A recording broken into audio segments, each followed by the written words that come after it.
Buenas tardes, profesor Ricardo Saldaña. Hoy mi persona, Jennifer Abrego, tiene el gusto de presentarle la preparación del yogur casero. El proceso para la preparación del yogur casero, principalmente se va a necesitar lo que es 1 litro de leche. Se necesitará un yogur.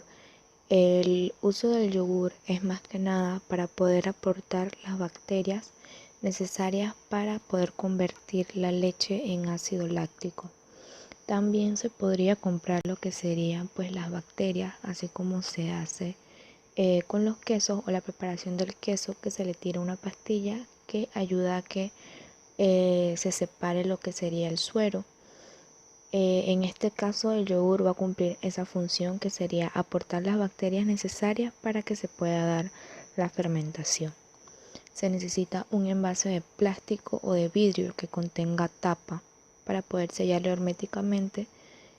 Se necesita una toalla. Como el proceso se está haciendo caseramente, no contamos con lo que sería una yogurtera para brindarle la calor y mantener la calor para que las bacterias puedan cumplir su función de hacer la fermentación. Por ende, nos apoyaremos con lo que sería una toalla, una bolsa de plástico y un cooler.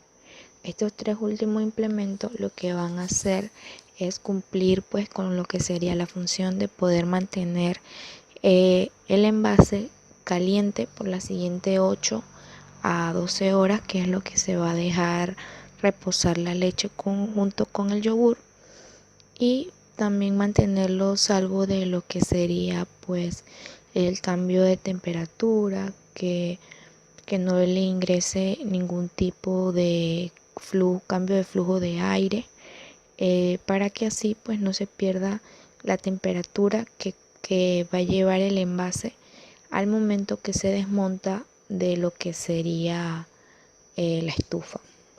También les voy a hablar sobre lo que sería la conversión de la leche.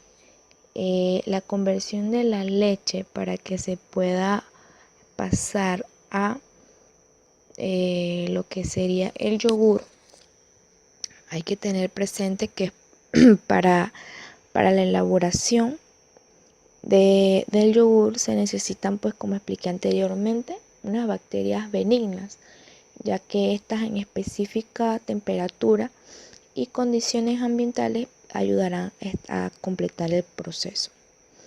Estas bacterias lo que hacen es una simbiosis entre ellas, y de esta manera una a la otra se estimulan para poder desarrollarse. Dentro de 2 especies muy conocidas que se utilizan para la producción industrial de lo que sería el yogur, encontramos la Streptococcus thermophilus, subespecie Salivarius, Lactobacillus bulgaricus, que se caracterizan por utilizarse en este proceso.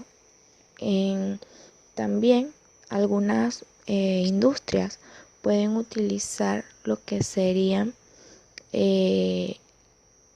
la Streptococcus lactis, pero el uso de esta bacteria no es tan necesario, debido a que las 2 bacterias mencionadas anteriormente pueden cumplir muy bien la función de simbiosis y la fermentación de la leche.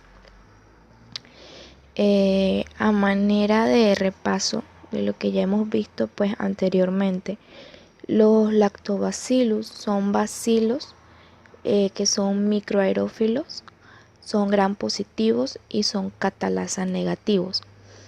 Estos organismos forman ácido láctico como su producto principal en la fermentación de azúcares. Dentro de los lactobacilos que se utilizan, como mencioné anteriormente, está la Lactobacillus bulgaris. Esta es una bacteria láctea homofermentativa. Se desarrolla bien en ambientes que serían de 42 a 45 grados centígrados. La función de esta bacteria es producir una disminución del pH. Esta disminución se puede dar hasta en un 2%, que lo que va a hacer es convertirse, pues con la disminución del pH se va a pasar a ácido láctico. Esta bacteria es proteolítica y produce hidrolasa, que pues hidrolizará las proteínas. Esta es la razón por la que se liberan aminoácidos, como por ejemplo la valina, la cual tiene interés porque favorece el desarrollo pues de la Streptococcus thermophilus.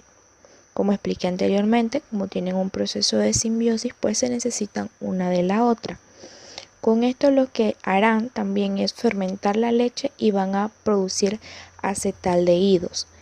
El acetaldehído lo que va a hacer es pues que baja el pH y con esto se coagula la leche, porque al bajar el pH, como sabemos, esto afecta a las proteínas. Entonces lo que va a lograr es una desnaturalización de las proteínas. Otra bacteria que se utiliza también es la Streptococcus thermophilus.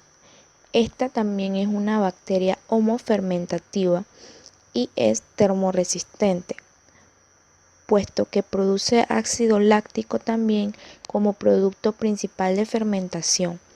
Esta bacteria se puede desarrollar también en un ambiente que vaya de 37 a 40 grados centígrados, pero puede llegar a sobrevivir en temperaturas más altas como de 50 grados centígrados, incluso puede llegar a aguantar 65 grados centígrados, pero solo por media hora, que a diferencia de la Lactobacillus vulgaris solo puede vivir en una temperatura de 42 a 45 grados centígrados.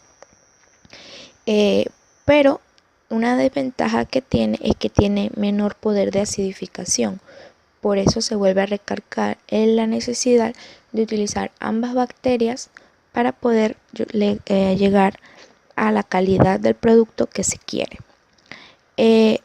Y pues logran vivir en una simbiosis perfecta sin afectarse una a la otra. Esta bacteria, cabe recalcar que vive en el aparato gastrointestinal humano y puede soportar altas temperaturas y también puede soportar ligeramente lo que sería pues el pH. El metabolismo de las bacterias se produce de dos maneras. Están las heterofermentativas y la homofermentativa. Como mencioné anteriormente, pues la Lactobacillus vulgaris y la Streptococcus thermophilus son homofermentativas. Pero ¿qué quiere decir la palabra homofermentativa? En este proceso lo que se logra es que esta bacteria solo va a producir ácido láctico. Entonces, este proceso se da porque se obtienen dos moléculas de ATP y dos moléculas de lactato. Entonces, por cada glucosa, gracias a las enzimas aldosas que se exciden una fructuosa 1,6-bifosfato endotiosa. Entonces, otra bacteria que también se puede utilizar en este campo sería la Bifidobacterium. Esta sería heterofermentativa. ¿Qué significa esto? Que produce ácido láctico, pero también puede producir otras sustancias. En esta se utiliza un ATP. En esta se obtiene un ATP, un lactato, un etanol y un dióxido de carbono por cada glucosa en la reacción, por acción de las enzimas fosfocetolasa que inciden en lo que sería pues el enlace entre lo que es el carbono y participan en el metabolismo de la Bifidobacterium. Ahora bien, pues hablaremos de lo que sería el proceso para lograr llegar al producto final, que sería el yogur. Se debe primero que todo agregar el litro de la leche entera, aunque también se pudiera utilizar leche descremada, en una olla. Esta leche se debe dejar calentar, pero intentando que no rompa pues el hervor, o que llegue, si se tiene un termómetro a mano, se puede medir que llegue a 60 grados centígrados. Si no, se puede introducir lo que sería un dedo, el dedo meñique, y contar hasta 10. Pero ¿qué ocurre? Cuando se va a contar hasta 10, se debe llegar a 10, pero con mucha dificultad. Luego se debe quitar del fuego. Al quitar del fuego, pues dejar reposar un poco y luego vertir lo que sería el yogur. Revolver hasta intentar que la mezcla quede completamente homogénea. Esto se tiene que intentar que quede sin ningún grumo. Luego de esto, lo que se tiene que proceder a hacer es colocar lo que sería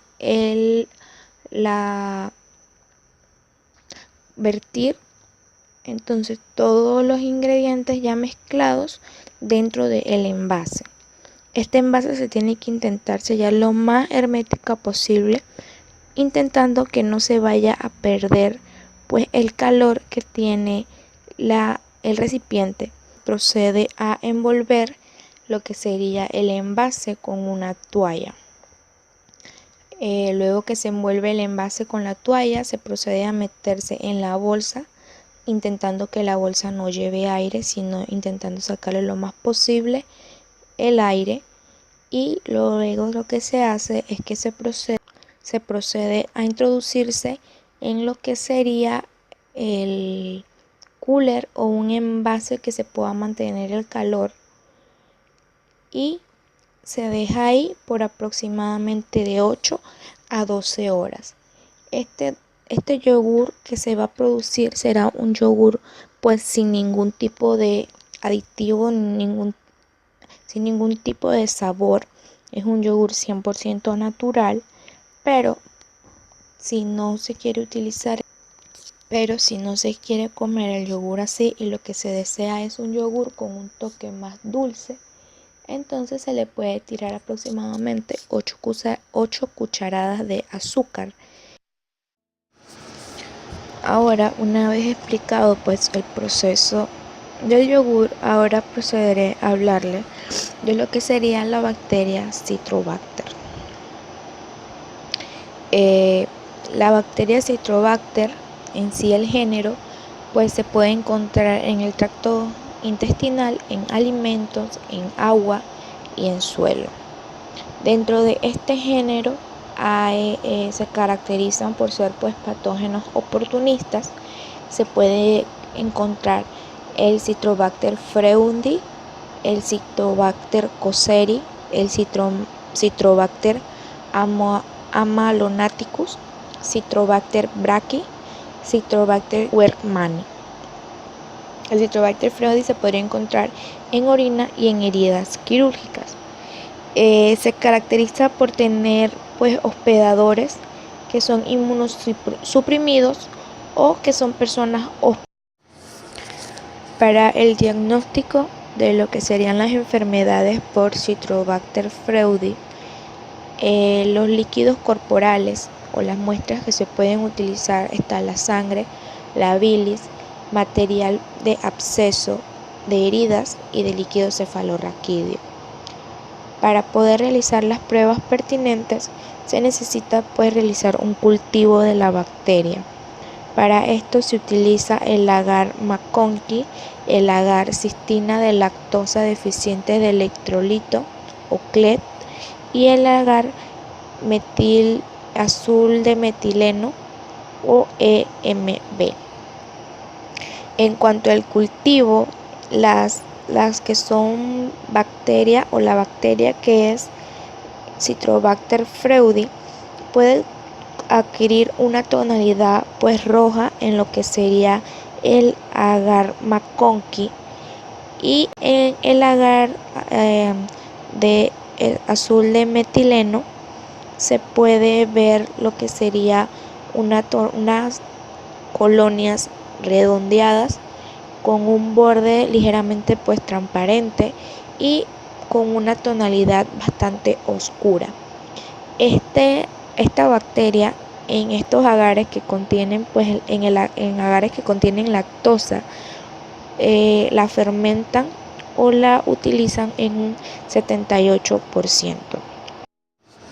En lo que serían las pruebas bioquímicas para poder diferenciarlas de las otras Citrobacter o las otras especies de Citrobacter, se utilizaría el agar hierro triple azúcar, en el cual se presenta ácido y con producción de gas.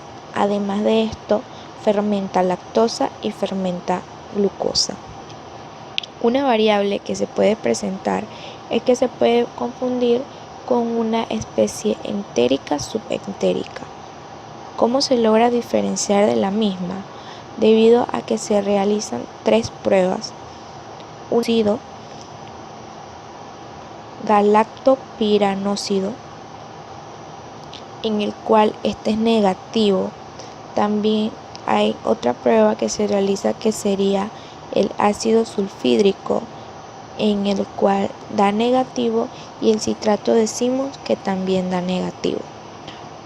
Pero puede haber una variable que puede presentarse, que sería en que la prueba ortofenil galactopiranósido es positiva, el ácido sulfídrico es positivo y puede presentar carbohidratos variables.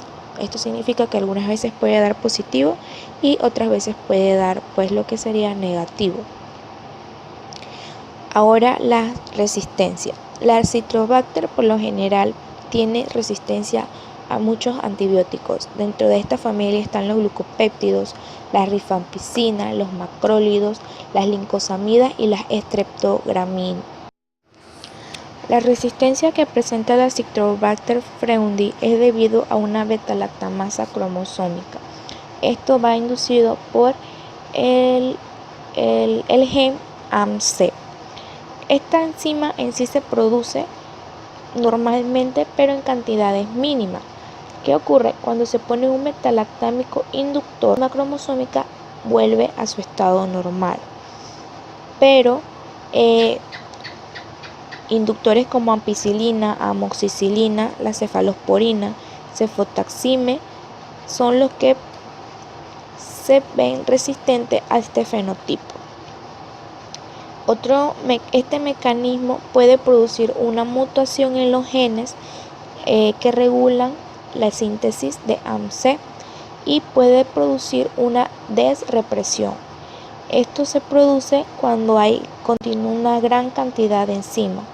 Este fenómeno se ve proporcionándole una resistencia a carboxipenicilinas, acilureído, penicilinas, cefalosporinas de tercera generación y monobactámenes, dejando sensible a las cefalosporinas de cuarta generación, ejemplo la cefepime y los carbapenems. Aunque algunos autores no recomiendan la cefalosporina de tercera generación o Aztreonam solo cuando se producen infecciones urinarias que sean de riesgo mínimo. Esta resistencia que se ha adquirido a cefalosporina de tercera generación, por ejemplo ceftazidima, ceftriaxone, cefotaxima, se debe en un 57% a la hiperproducción de AMC y pues en una menor cantidad a lo que sería la presencia de las BLE. También se ha adquirido cierta resistencia a carbapenemes, pero debido a la adquisición de carbapenemasas, principalmente serincarbapenemasas de tipo KPC y en menor cantidad a las metalocarbapenemasas.